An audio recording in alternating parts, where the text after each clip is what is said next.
माँ आखिर माँ ही होती है। एक इमोशनल सीख देने वाली कहानी। माँ चलो जल्दी से तैयार हो जाओ, हम सब घूमने जा रहे हैं। पर कहाँ बेटा? अरे चलो तो। बेटा मेरी तबीयत ठीक नहीं है, घुटनों में भी दर्द है। मैं कैसे और कहाँ घूम पाऊँगी? अरे मेरी माँ चलो तो, मैं हूँ ना, मैं लेके जाऊँगा। प्रिया तुम भी जल्दी तैयार हो जाओ, 5-6 दिन के हिसाब से सबकी पैकिंग कर दो। जी। प्रिया और राज ने आंखों आंखों में इशारा किया। चलो सब कार में बैठो। चलो बच्चा पार्टी पीछे बैठेगी दादी के साथ। राज ने अपने दोनों बच्चे मधुर और नेहल से कहा। बच्चे खुशी खुशी दादी के साथ पीछे कार में बैठ गए। गाड़ी धुआं छोड़ते हुए आगे बढ़ती जा रही थी और यकायक एक जगह गाड़ी रुक गई। क्या हुआ बेटा? पता नहीं माँ, देखता हूँ। बाहर आकर गाड़ी देखकर राज ने अपनी माँ से कहा, माँ गाड़ी का इंजन खराब हो गया है, बहुत समय लगेगा इसे बनने में। आप ऐसा करो, ये सामने आश्रम है, वहाँ बैठ जाओ। वृद्ध आश्रम देखकर उमा जी थोड़ा चौंक गई। प्रिया तुम भी बच्चों और माँ को लेकर अंदर जाओ, मैं तब तक गाड़ी मैकेनिक को कॉल करता हूँ। माँ अब थोड़ी सामान्य हुई और सब लोग आश्रम में आ गए। माँ सबसे मिलती है और बातें करती रहती है। बातें करते करते उन्हें आधा घंटा हो गया और उन्होंने देखा कि बहू और बच्चे तो हैं ही नहीं, ये तीनों कहाँ गए? उन्हें देखूं तो, ऐसा सोचकर वो बाहर आने लगी तो देखा कि बाहर से चौकीदार उनका सामान लेकर आ रहा है। अरे अरे भाई, ये मेरा सामान लेकर क्यों आ रहे हो? तब तक आश्रम के मैनेजर भी बाहर आ गए। आप उमा जी हैं ना? जी हाँ। जी तो आज से आपका कमरा वो रहा। इस बात का क्या मतलब हुआ? मतलब ये कि आज से आप इस कमरे में रहेंगी। अरे भाई आप पागल हो गए हैं क्या? मेरे बेटे की गाड़ी बाहर खराब हो गई है, वह भी बनवा कर आता ही होगा। माँ जी, आपके बेटे का नाम राज है ना? हाँ जी, उमा जी बोलती हैं। तो आपके राज ने ही आपके लिए यहाँ रहने का इंतजाम किया था क्या? इसके आगे उमा जी कुछ भी सुन नहीं पाई और वहीं बेंच पर बैठ गई। उनकी हालत ऐसी हो गई कि काटो तो खून नहीं, न आंसू बह रहे थे, न मुँह से एक भी शब्द निकल रहा था और ना ही कुछ सुनाई दे रहा था। वो बस बैठे बैठे अपने अतीत में झांकने लगी। शादी के बहुत साल बाद तक तो वो माँ ही नहीं बन पाई थी। सबके ताने सुने, किसी ने बांझ तो किसी ने कुछ कहा। हर तरह का इलाज, हर जगह मन्नत मांगी। आखिर भगवान ने उसकी सुन ली और उसकी गोद में राज आ गया। राज शुरू से ही उदंड, स्वार्थी और जिद्दी बच्चा था। अब मन्नतों से मिला बच्चा तो लाड प्यार भी बहुत मिला उसे। राज अब 5 साल का था तो राज के पिता भी इस दुनिया में दोनों को अकेले छोड़कर चले गए। अब राज को अकेले माँ और पिता का प्यार देना, उसे पालना पोसना सब उमा जी के ऊपर ही आ गया था। इन सब में एक काम ही सही हुआ कि पति की मृत्यु के उपरांत अनुकंपा में उन्हें वर्ग 4 में नौकरी मिल गई। उसे याद आ रहा था, राज बचपन में ही बहुत जिद्दी और स्वार्थी था। एक बार स्कूल की परीक्षा में वो फेल हो गया तो खुद को पास कराने के लिए उसने उमा जी के कानों के बुंदे जाके मैडम को दे दिए और बोला, ले लो और मुझे पास कर दो। बहुत डांटा था मैंने उसे, तो मम्मी मम्मी माफ़ कर दो, आगे से नहीं करूँगा ऐसे।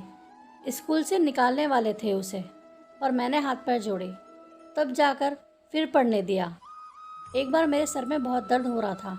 मैंने राज से कहा, बेटा ये बाल्टी और गागर भर देना पाइप से। तो कहने लगा, मैं नहीं भरूँगा। मैंने कहा, बेटा मुझे बहुत दर्द है, भरो नहीं तो पिटाई कर दूँगी। तो राज ने डायल 100 पर कॉल कर दिया। पुलिस घर आ गई और उनसे कहने लगा, माँ मुझसे घर के काम कराती है। कितनी शर्मिंदा हुई थी मैं जब पुलिस वाली मुझे खरी खोटी सुना रही थी। उनके जाने के बाद राज मुझे रोता देख के बोला, मम्मी मम्मी गलती हो गई, अब नहीं करूँगा, मुझे माफ़ कर दो। ऐसे ही ना जाने कितनी बार उसने गलतियाँ की, हर बार माफ़ी मांगी।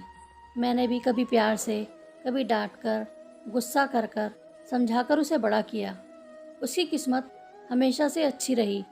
कम मेहनत में ही वो जल्दी सफल हो जाता था। अच्छी जगह नौकरी लगी, मैं खुश हो गई कि वाह अब मेरे सुख के दिन आएंगे। पर वहाँ भी उसका स्वार्थीपन चालू रहा। इसकी टोपी उसके सर वो डालता रहा और जब उसने इस काम को हथियार बना बहुत बड़ा कांड किया। तो उसे नौकरी से निकाल दिया गया। तब भी मैंने उसे बहुत डांटा और समझाया। फिर वही, मम्मी मम्मी माफ़ कर दो, आगे नहीं करूँगा। फिर मैंने अपनी जमा पूंजी जोड़कर उसे एक दुकान खुलवा दी और मैं भी दुकान के हिसाब किताब पर ध्यान देने लगी। तो दुकान चल पड़ी।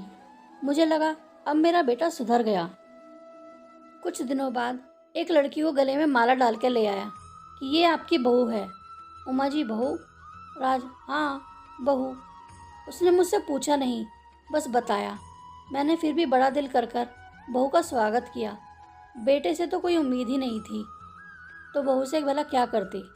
दोनों राम मिलाई जोड़ी थी, दोनों के दोनों मतलबी। पर अब मैं किसी से कुछ कहती नहीं थी। सुबह अपना काम किया और चली गई नौकरी, और आकर शाम को अपना काम किया और अपने कमरे में। इस बीच भी बहुत सारी गलतियां हुई राज से, पर अब पत्नी उसका बचाव करती और वही दोनों आकर कहते, मम्मी मम्मी अब आगे से ऐसा नहीं होगा, आप माफ़ कर दीजिए। अब तक उनके 2 बच्चे हो चुके थे, बस एक यही सुख लिखा था मेरी किस्मत। दोनों बच्चे बहुत प्यारे और मुझे बहुत प्यार करते थे। जब घर में हम तीनों दादी पोते होते तो लगता यही स्वर्ग है। अभी 6 महीने पहले ही मेरा रिटायरमेंट हुआ।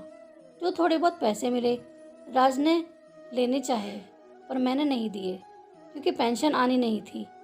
जो पैसे मिले उसे फिक्स्ड कराकर हर महीने आते ब्याज से मेरी दवाई का खर्चा निकल जाता। अब मैं सारा दिन घर में रहती तो काम भी ज़्यादा ही करती। मैंने अपने राज को बहुत अच्छे से पाला, बहुत अच्छे संस्कार दिए, फिर भी ये ऐसा निकला। हर बार गलती करके माफ़ी मांगना और फिर अगली बार और बड़ी गलती करना। बस अब और नहीं।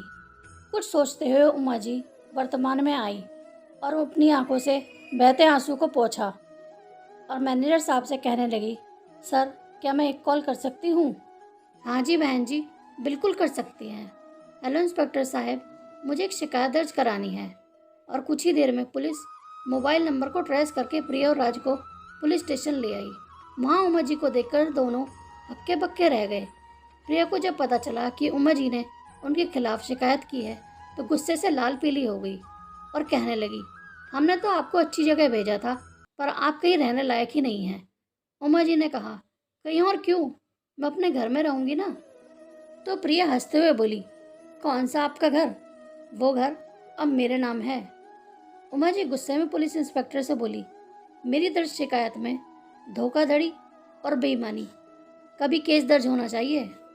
हर धारा जो लगनी चाहिए वो लगाइए इन दोनों पर। उमा जी का ये रूप देखकर राज रोने लगा। मम्मी मम्मी माफ़ कर दो, अगली बार नहीं। बस अब अगली बार की ज़रूरत ही नहीं पड़ेगी राज। माँ, अगर आप ऐसे ही यहाँ जेल में बंद करवा देंगी तो आपके पोतों का क्या होगा? इन्हें कौन पालेगा? बेटा, कुछ गलतियों की सज़ा उनके माँ बाप को भुगतनी पड़ती है, जैसे मैंने भोगी। वैसे ही कुछ माता पिता की गलतियों की सज़ा उनके बच्चों को भुगतनी होती है, वो तुम्हारे बच्चे भोगेंगे। ऐसा कहकर पीछे से आ रही उन दोनों की रोने की आवाज़ को अनसुना कर वो पुलिस स्टेशन से बाहर निकल आई। बाहर आकर देखा तो उनके दोनों पोते मधुर और नेहल उन्हें देखकर भागकर उनके गले लग गए। उसने भी उन दोनों को गले लगा लिया और दोनों का एक एक हाथ पकड़कर उनके कदम से कदम मिलाकर वो आगे बढ़ने लगी और आंखों में आंसू लिए सोच रही थी, काश मैंने पहले राज को उसकी गलतियों की सज़ा दे दी होती तो आज ये दिन ना देखना पड़ता। तो दोस्तों, मेरी आज की कहानी यहीं समाप्त होती है। आशा करती हूँ कि मेरी कहानी आपको पसंद आई होगी। अगर पसंद आई हो तो प्लीज़ लाइक करें, कमेंट करें, और अगर चैनल पर नए हो तो प्लीज़ चैनल को सब्सक्राइब करें। वीडियो देखने के लिए धन्यवाद।